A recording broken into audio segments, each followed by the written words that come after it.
संगीतकार पलाश मुच्छलच्या विरोधात सांगली पोलीस अधीक्षकांच्याकडे आर्थिक फसवणुकीची तक्रार. अभिनय क्षेत्रात काम करणाऱ्या विज्ञान माने या तरुणाने दिली तक्रार. नजरिया या चित्रपटात काम देतो आणि चित्रपटाचे प्रोड्युसर म्हणून गुंतवणूक करण्याचे आमिष दाखवल्याचा आरोप. संगीतकार पलाश मुच्छलच्या विरोधात सांगलीमधील अभिनय क्षेत्रात काम करणाऱ्या विज्ञान माने या तरुणाने आर्थिक फसवणुकीची तक्रार सांगली जिल्हा पोलीस अधीक्षक यांच्याकडे केली आहे. सांगलीमधील विज्ञान माने या फिल्म इंडस्ट्रीमध्ये ॲक्टिंगचे काम करणाऱ्या तरुणाने संगीतकार पलाश मुच्छल विरोधात एकूण 30 लाख रुपयांची आर्थिक फसवणूक केल्याची तक्रार दिली आहे.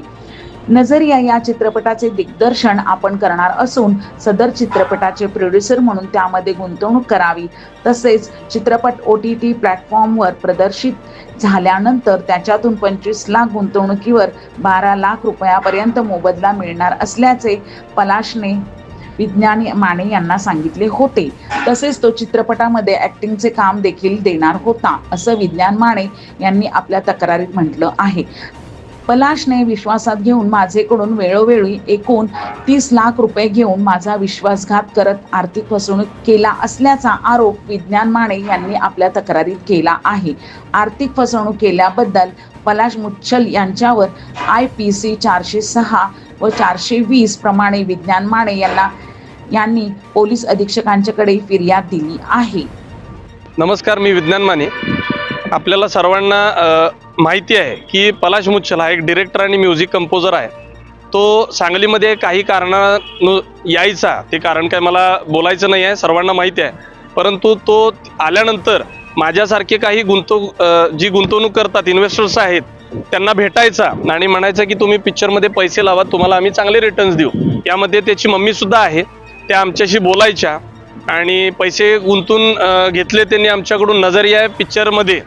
तर मला सांगायचं आहे सर्वांना आवर्जून की 1.5 वर्षापूर्वी हा पिक्चरचं शूटिंग झालं होतं. 6 महिन्यानंतर त्यांनी आम्हाला रिटर्न्स देणार होते. साधारणपणे 35 लाख रुपये त्याला देऊन तो आम्हाला 15 लाख रुपये ते 20 लाख रुपयेपर्यंत रिटर्न्स हे 100% आम्ही देऊ असं आश्वासन दिलं. त्या आश्वासनाला भूलबळी आम्ही पडलो. मला वाटतं माझ्यासारखे असंख्य जी व्यापारी उद्योजक असतील ह्याच्या भूलबळीला पडलेले आहेत. परंतु आपल्याला बघितलं की पूर्ण जगानं बघितलंय की हा म्हणजे मनाची फसवणूक करतो, परंतु आर्थिक फसवणूक सुद्धा करणारा हा एक भामटा निघाला. मला एक सांगायचं आवर्जून की त्यांनी मला ब्लॉक केल्यानंतर, ज्यावेळी पैसे मागतोय, ब्लॉक केल्यानंतर माझ्याकडे काय पर्याय नाही राहिला. मी SP ऑफिसला SP साहेबांकडे धाव घेतली आणि त्याच्या विरोधात तक्रारी अर्ज, मी कसे पैसे दिले, कुठं दिले, ट्रान्झॅक्शन्स काय झाले का, कॅश काय झाले का, हे मी या अर्जामध्ये नमूद केलेलं आहे. त्यामुळं मला विश्वास आहे संविधानावरती आणि न्यायव्यवस्थेवरती की SP साहेब अशा भामट्यांना लवकरात लवकर चौकशी समिती नेमतील आणि ह्याला बोलवून घेऊन तपासाला जे काय पैसे घेतलेले आहेत ते माझ्यासारखे, मी एकटाच नाही, अशी परत या असल्या डिरेक्टर आणि इंडस्ट्रीमधल्या भामट्या व्यक्तींना कुठलेही माझे जे भाऊ बहिणी असतील ह्या भूलपळी पडू नका आणि देऊ नका. कारण की तुम्ही माझ्यासारखं आर्थिक अडचणीत कदाचित तुम्ही येऊ शकाल. त्यामुळे मी आज SP ऑफिसला आलो आणि हा अर्ज दिला. मला 100% न्यायव्यवस्थेवरती विश्वास आहे की लवकरात लवकर SP साहेब जे आहेत सांगलीचे मला न्याय देतील, एवढंच मी सांगेन. थँक्यू. किती पैसे व्यवहार जो झाला होता तो ठरला होता 30 लाख रुपये द्यायचे. 30 लाखावरती 6 महिन्यानंतर तुम्हाला चॅनलला विकल्यानंतर OTT प्लॅटफॉर्मवरती 15 ते 20 लाख रुपये हे फिक्स मिळतील, नाहीतर आम्ही देऊ तुम्हाला, या स्टेटमेंटवरती व्यवहार झाला होता. परंतु तो पिक्चर झाल्यानंतर आपण बघितलं की जसं काही गोष्टी घडत गेल्या त्या गोष्टींवरून कुठंतरी म्हणजे सगळ्या व्यवहारात सुद्धा या गोष्टी यायला लागल्या.